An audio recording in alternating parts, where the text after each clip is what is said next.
Welcome to Meaning Over Money, a different kind of financial podcast where money is never about money. Welcome. Thank you so much for tuning in. We are so excited to have you here. We hope you're having an awesome week. And regardless of when you're listening to this, we hope it adds value to your journey. As a word of warning, we are about to go on a tear on the topic of investing.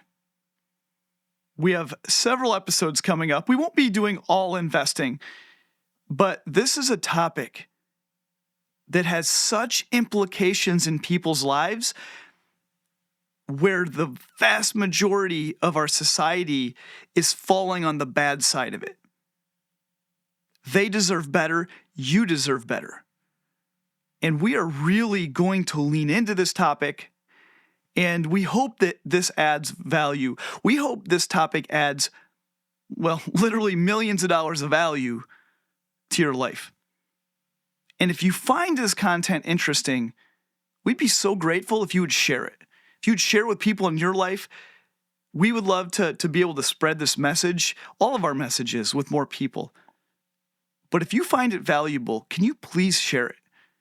More people need to hear this stuff. So with the year clicking over, we exited 23, we're now in 24. We're starting to compile the data. And we love looking at data in blocks, contained blocks. And in the investing world, we look at things in annual increments.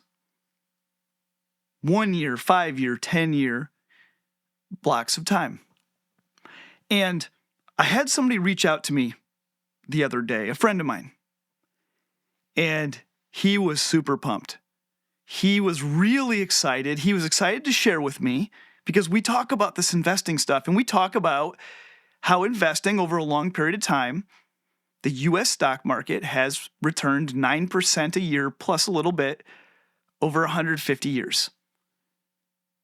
And that there are years when it exceeds that by quite a bit. And he, through that lens of 9%, when the market can go higher than that, he was happy to report to me that he made 14% on his investments in 2023. 14%. That's a huge number, right? Huge number. And mind you, little context, single guy, mid-20s. The guy has 30, 40 years of investing left in him. He's just getting into this, and he's not one of those people that, is in retirement. He's not trying to manage volatility. He's not trying to preserve capital. He's in the stage where he's at like peak pinnacle of let's just go. And he's going. And he's getting some advice. And he's getting guidance, and he's being given recommendations. So he's excited to share with me he just made 14%. And I said 14% would be a really good year in which the market got 14%. But I hate to break it to you, the stock market made 26%, dude. 26%. So context matters because context always matters. His 14 sounds great, but when you compare it to 26, it's an utter failure. Now, 14 is still 14. Yes, that's great. But he deserves better than that.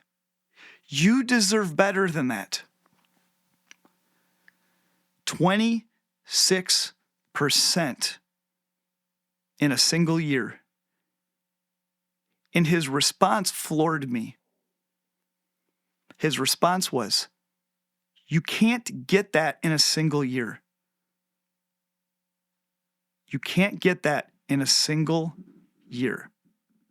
I don't even know what part of our culture or of the narrative it is that tells us that it's not possible to get 26% in a year. Many people share that sentiment. but I don't know where it comes from. And as we talk about, the stock market is a mess. It's 9% long term, but it's a messy 9%. For example, I'm going to work my way back. Starting with 23, I'm going to work my way back, and I'm going to share with you the annual performance numbers of the stock market. In 23, it was 26%. And by the way, these numbers are including dividends. You have appreciation plus dividends. 2023, 26%. 22, minus 18%. 21, 28%. And I'm rounding. 2020, 18%. 2019, 31%. 2018, minus 4%. 2017, 21.5%. 2016, about 12%. 2015, 1%. 2014, 13.5%. In 2013, 32%. Think about that, 32%. That's a third of your life savings made in a single year. It's happening. It's happening before our eyes. And even while it's happening, we sincerely say it's not happening. But the stock market was up 26% last year. 26% in one calendar year. And by the stock market, I mean the S&P 500, which, by the way, if you wanted to buy, every single one of us has access to the S&P 500 with 3 clicks on our screen.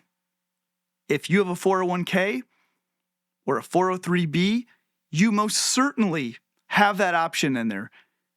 You'll look and you'll see the 500 index, the S&P 500 index. There will be something right along those lines, right in your 401k.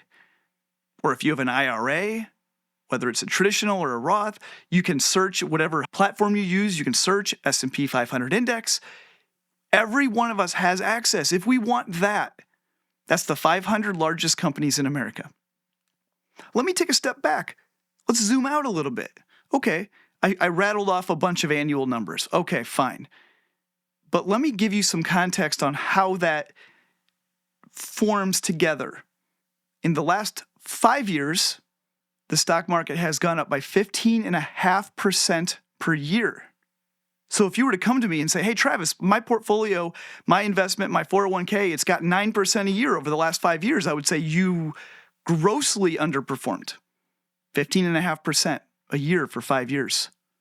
About 11.8% a year, almost 12% a year for the last 10 years. Last 15 years, 13.75% per year. And about 9.5% a year over the last 20 years. These numbers are real. They're right in front of us, and they're accessible to all of us. Now, my friend who was sharing the glory of his 14%, he was showing me, well, I have this investment, I have this investment, I have this investment, I have this investment. And there are all these different investments, which I showed him. Most of them are overlapping. Most of them are the same thing, just put in different wrappers. And they all had ridiculously high fees for no reason. And then he's paying somebody a ton of money to do it for him. So he's paying for the privilege of getting crap. He deserves better than this. You deserve better than this. And he asked me, well, how do I do this better then, Travis? If you're going to criticize it, you have to tell me what to do. And I said, well, number one, I can't tell you what to do. Doing this is a perfectly fine way to live life. It is.